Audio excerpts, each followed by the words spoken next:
सबके घर में लड़के हो रहे हैं, एक हमारे ही घर पर चील मंडरा रही है। कहीं ऐसा ना हो कि कोई नाम लेने वाला भी ना बचे। दया दहाड़े मारकर अपनी बहू को सुना रही थी। वह बेचारी भी क्या करती, उसके हाथ में कुछ नहीं था।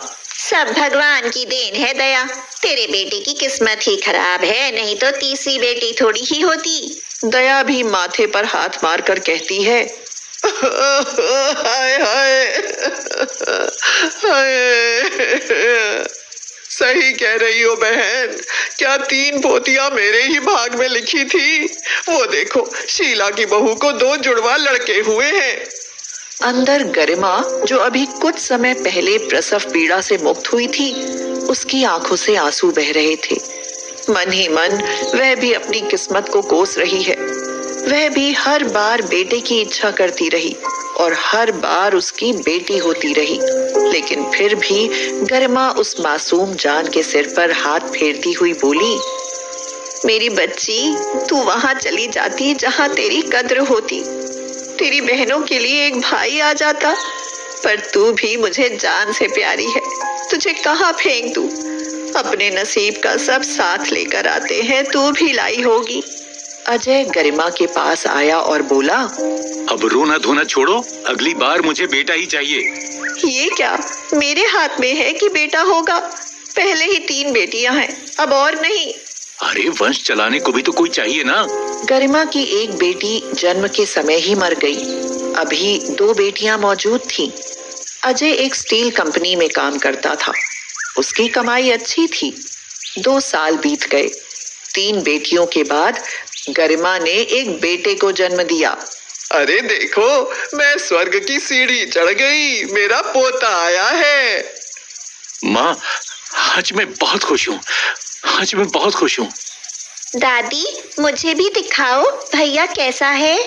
चल हट पीछे, पहले मुझे तो जी भर कर देखने दो।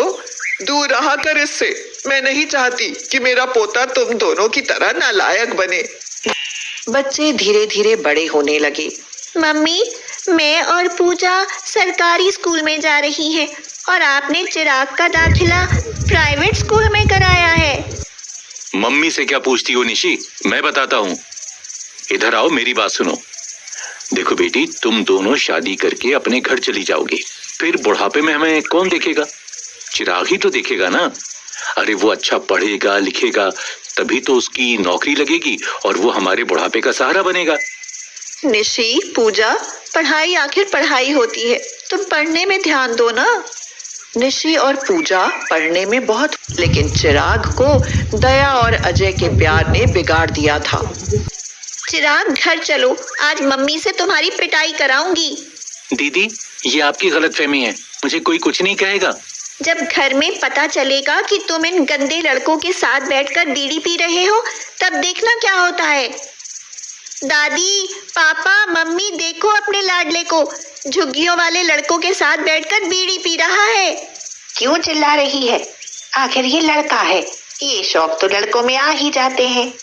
गरिमा ने चिराग का कान खींचा और कहा, तुझे समझ क्यों नहीं आता? ये चीजें तेरी जिंदगी खराब कर देंगी।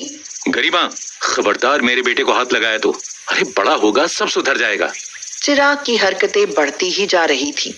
बीड़ी से सिगरेट और सिगरेट से उसे सिगरेट भरकर गांजा पीने का चस्का लग गया।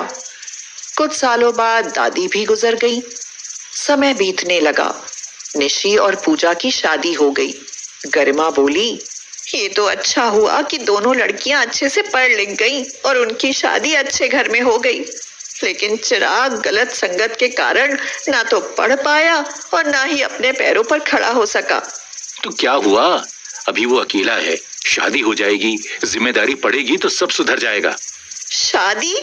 ये क्या कह रहे हो? उसकी शादी करके मैं किसी की जिंदगी खराब नहीं होने दूंगी। तो हमारा वंश आगे कैसे बढ़ेगा?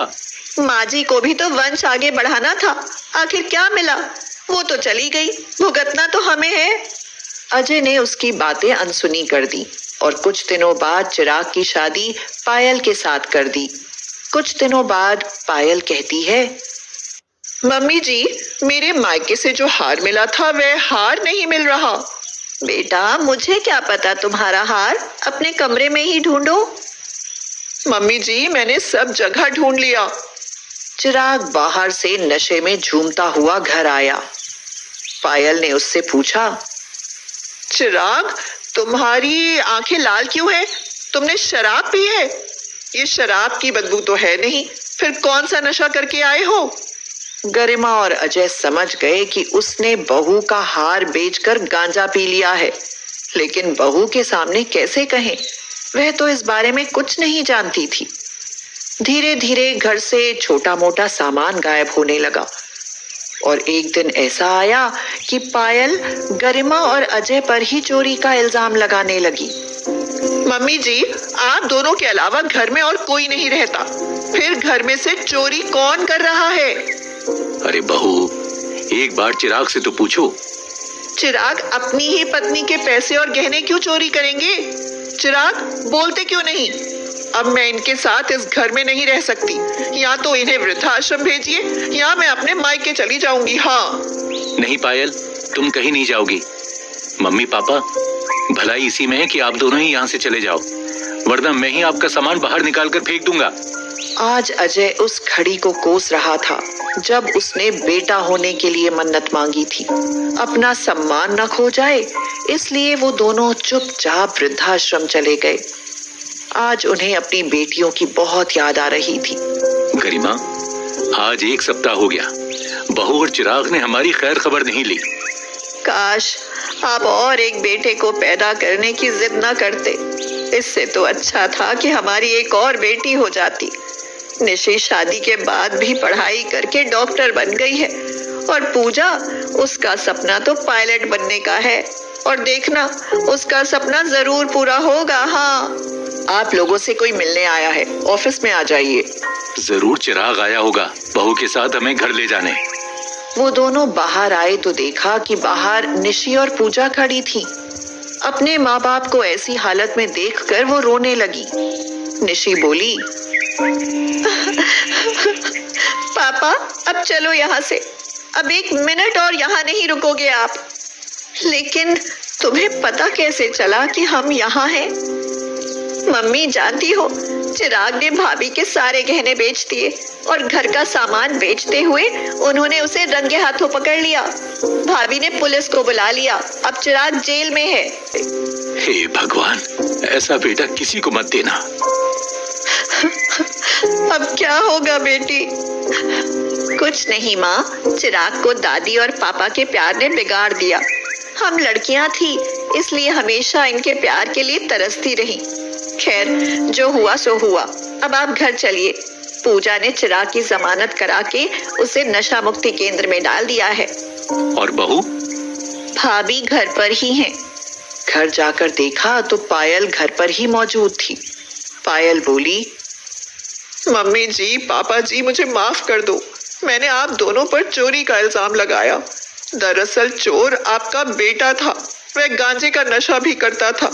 इस बात का मुझे बाद में पता चला। आपकी कोई गलती नहीं थी। बहू, गलती तुम्हारी नहीं, मेरी थी। बेटे की चाहत ने मुझे अंधा कर दिया था। पूरे जीवन बेटे और बेटी में फर्क करता रहा। बुरे समय में आज बेटियां ही हमारे साथ है। माफ तो तुम लोग मुझे कर दो। सबकी खुशी से आंखें भर आईं। गरिमा ने कहा, अच्छा हुआ आपको बेटी और बेटे में फर्क करने की गलती का एहसास हो गया। कुछ दिनों बाद चिराग भी ठीक होकर नशा मुक्ति केंद्र से बाहर आ गया। चिराग ने अजय और गरिमा के पैर छुए। भगवान तुम्हें एक चांद सी बेटी दे। ये सुनकर सब मुस्कुरा दिए।